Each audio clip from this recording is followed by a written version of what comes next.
You book a flight to Bangkok, the confirmation lands in your inbox, and buried in the fine print is a 3-letter code that decides how your trip actually begins. It might say BKK, it might say DMK. Both are Bangkok. Both are full international airports. Both handle tens of millions of passengers a year. Both have customs, immigration, long-haul jets, and the word Bangkok stamped across the terminal. But they sit on opposite edges of one of the most traffic-choked cities on Earth, and they do not function as one system. For an airline, it forces a strategic choice. Bangkok did not set out to build a clever 2-airport system. It set out to build one airport to rule them all. Then watched that airport drown in its own success. Then resurrected the airport it had just killed. The result is 2 giants now expanding, locked in a slow contest where every gain for one weakens the argument for the other. So how does one city trying to consolidate end up splitting itself in 2? Start with the older giant. Don Muang is one of Asia's historic airports, operating on and off since 1914 and serving as Bangkok's main commercial gateway for the bulk of the 20th century. For decades, if you flew into Thailand, you flew into Don Muang. It carried the domestic flights, the international flights, the flag carrier Thai Airways, and the BKK airport code. That meant Bangkok to the entire aviation world. At its 2004 peak, Don Muang handled over 38 million passengers. That made it one of the busiest airports on the planet at the time. But it was old, and it was boxed in by the city that had grown up around it. Its runways and terminals were never designed for the scale of modern Thai tourism or the explosion of Asian air travel. Thailand needed something bigger. The logic was clean. Build a new mega airport, move all the commercial traffic there, let Don Muang retire into quiet irrelevance. One airport, one gateway, one plan. In September 2006, Suvarnabhumi opened, around 25 kilometers east of central Bangkok. It was a flagship national project decades in the making, with a soaring steel and glass terminal, modern runways, and a brand new identity. It took over all international connecting traffic and most domestic flights. Crucially, it inherited the BKK code from Don Muang. That transfer was symbolic.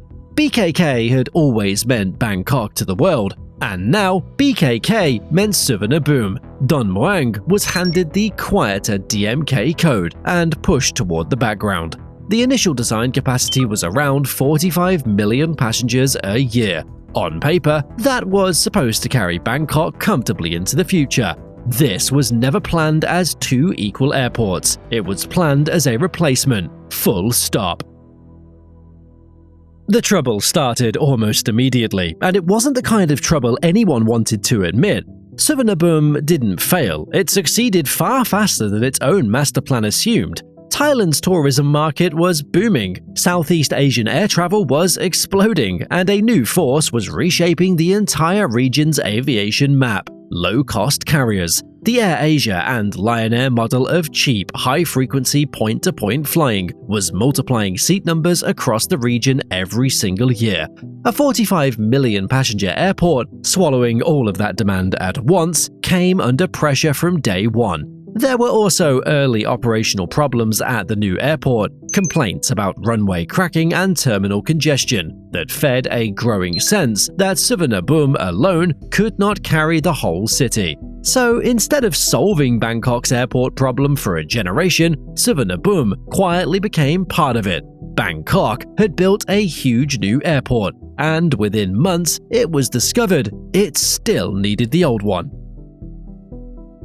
This is the moment that defines everything that follows. On March 25, 2007, less than a year after Suvarnabhumi took over, Don Muang officially reopened for flights. The airport came back to life as a relief valve. Bangkok moved, almost overnight, from a one-airport policy to a two-airport reality, without ever sitting down to design a coherent two-airport strategy. That distinction matters enormously. Don Muang was not revived because Bangkok had a brilliant multi-airport vision like London or Tokyo. It was revived because Suvarnabhumi was overwhelmed and the city had no other pressure release. A temporary fix was bolted onto a permanent problem.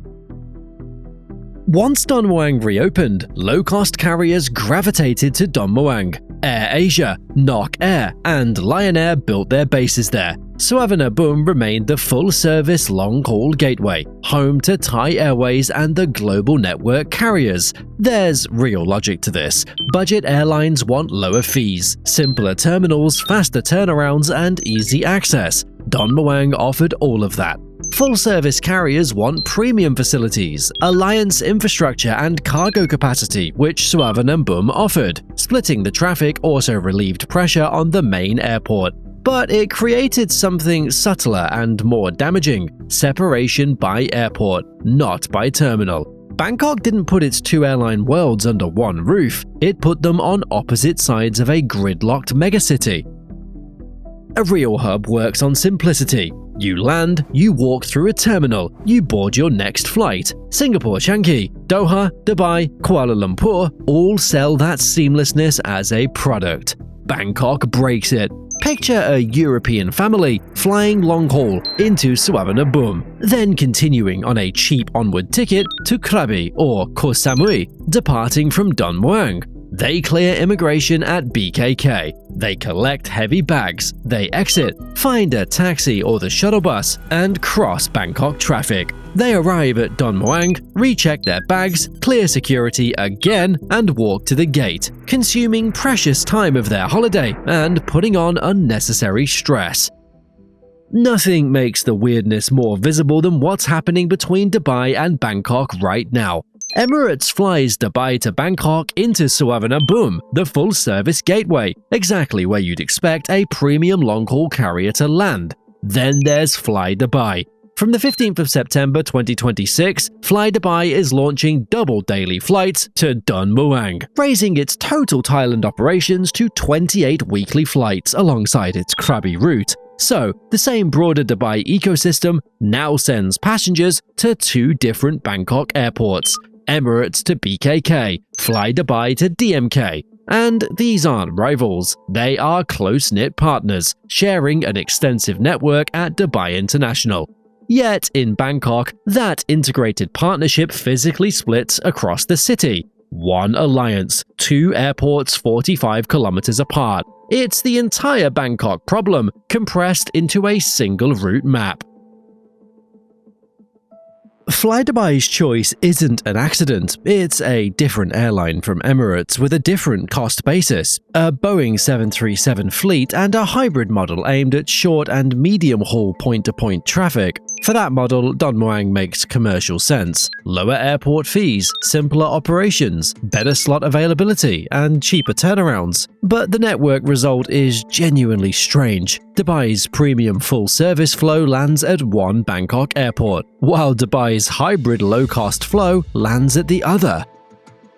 No one feels this strangeness more than Thailand's own flag carrier. Thai Airways is based at Suvarnabhumi and needs domestic feed to connect into its long-haul flights to Europe and Australia. But the domestic market is dominated by the low-cost carriers at Don Muang, so a passenger from Chiang Mai bound for London either pays a premium to fly Thai into the right airport or flies a cheap budget carrier into the wrong one and endures the cross-city transfer. Either way, potential connecting passengers get dropped at the airport Thai Airways doesn't operate from. That starves BKK of the feeder traffic a mega hub needs. The problem isn't that Bangkok has two airports, plenty of great cities do. The problem is that Bangkok built a replacement, then revived the airport it replaced, and now treats both as permanent giants. Don Muang relieves pressure on Suvarnabhumi, it also siphons traffic away from it, pulling low-cost carriers and domestic passengers, and denying BKK the feed it needs to dominate as a connecting hub. The bigger DMK grows, the more airlines, staff, slots, and passenger habits cement around it, and the harder consolidation becomes. Suvarnabhumi threatens Don Muang in reverse. If BKK expands enough, the obvious question becomes, why does Bangkok need a 50 million passenger second airport at all? A big enough, efficient enough BKK could absorb low-cost operations, integrate domestic feed, and run as one coherent ecosystem. So, each airport's growth erodes the other's reason to exist. DMK exists because BKK was constrained. BKK's expansion is designed to remove that constraint. They are, in slow motion, arguing each other out of a job. And yet, Bangkok is pouring concrete at both ends of the city. Suvarnabhumi is pushing through a multi-stage expansion, with an east expansion project targeting completion around 2030, and a monumental south terminal, designed to lift ultimate capacity toward 120 million passengers a year by the mid-2030s. That figure was actually scaled back from an earlier 150 million ambition, and the planning has been chaotic. For years, the expansion hinged on a second satellite terminal, SAT-2. Then, the operator abruptly cancelled SAT-2 entirely, citing baggage handling complexity and long transfer times, folding the space into the single south terminal instead. That kind of mid-flight reversal on a multi-billion baht project is exactly the symptom of a system without a settled strategy. Don Mueang, meanwhile, is getting its own Phase 3 expansion, a new Terminal 3, renovated older terminals, and capacity climbing from around 30 million to 50 million passengers, with completion stretching toward the early 2030s. Bangkok isn't choosing one airport, it's choosing both at full scale at the same time. Airports don't exist in isolation. They need roads, rail, cargo facilities, parking, hotels, ground handling, and staff. Running two giants on opposite sides of the city means duplicating all of it and splitting the funding. The clearest symptom is the high-speed rail linking 3 airports project, meant to connect Don Mueang, Suvarnabhumi, and Utapao further south along a 220-kilometer line at 250 kilometers per hour. It was pitched as the ultimate fix for the cross-city transfer agony. Awarded to consortium under a public-private partnership, it has become a bureaucratic saga of land disputes, delays, and renegotiated payment terms, with the state railway forced to amend the contract just to keep the consortium engaged. Its service launch has slipped towards 2032. The 2 airports remain stranded on opposite sides of a gridlocked metropolis, and the system stays physically broken, no matter how much terminal space gets built. Comparisons make the awkwardness obvious. London has 6 airports because its market is enormous and segmented. And Heathrow, Gatwick, Stansted, Luton, City, and Southend each grew into clear roles over decades. London's fragmentation is messy but mature, the product of evolution. Tokyo runs 2 airports, Haneda and Narita, but their split has settled into clarity. Haneda closer in and increasingly premium, Narita for international low-cost and cargo. The roles are understood. Kuala Lumpur is the sharpest contrast. KLIA separates full service and low-cost traffic by terminal, Terminal 1 and Terminal 2, within one airport system, so transfers stay inside one footprint. Bangkok could have done exactly that, separation by terminal. Instead, it chose separation by airport. London evolved into multiplicity. Bangkok tried to consolidate, then had to undo its own consolidation, and the reverse never resolved into a plan. None of this means the 2-airport model has to fail. Bangkok genuinely has the demand for 2 airports. Thailand is a tourism superpower. Regional low-cost demand is vast, and Suvarnabhumi alone could never absorb everything comfortably. Don Mueang gives the city extra runway and terminal capacity, a dedicated low-cost base, domestic flexibility, cheaper airport options, operational resilience, and healthy competition between airport types. Without it, Suvarnabhumi would be more congested and budget fares would likely be higher. The problem was never that Don Muang exists. A workable future model is clear enough. BKK as the full-service, long-haul, cargo, and national hub, DMK as the low-cost, domestic, and regional airport that can succeed if Thailand wants it to, if Bangkok wants to. In 2006, Bangkok built Suvarnabhumi to end its airport problem forever. In 2007, it reopened Don Muang because that solution failed within months. Nearly 20 years later, both airports are bigger than ever, both are expanding, and both serve enormous, real markets. The targets keep climbing. The wider airport network handled around 95 million passengers in 2025, with projections nearing 100 million for 2027, and an ambition of 160 million annually across the system by 2034. The capacity will exist. The coherence is what's in doubt.